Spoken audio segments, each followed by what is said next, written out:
Frederick Mpuga orikuzinanziwa anshonga z'ebibuuzo omu kitongole kya UNEB ashabira bakuru b'amashomero konja kwegendesereza baba nibakora anshonga z'Abeegi. They plan in good time to make these candidates move to wherever they are going to sit. We shall not arrange another exam as an alternative for any other school which is negligent enough.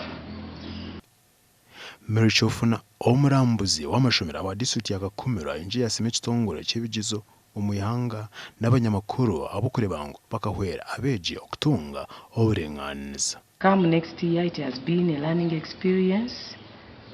Serious action is going to be taken because we've incurred a lot of expense.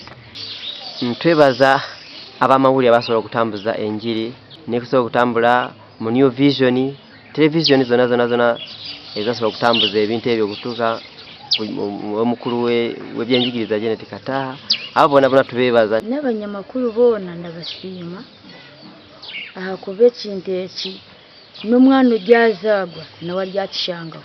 Because these candidates, if we had not published enough, maybe publicized enough, maybe we would not have got the real picture.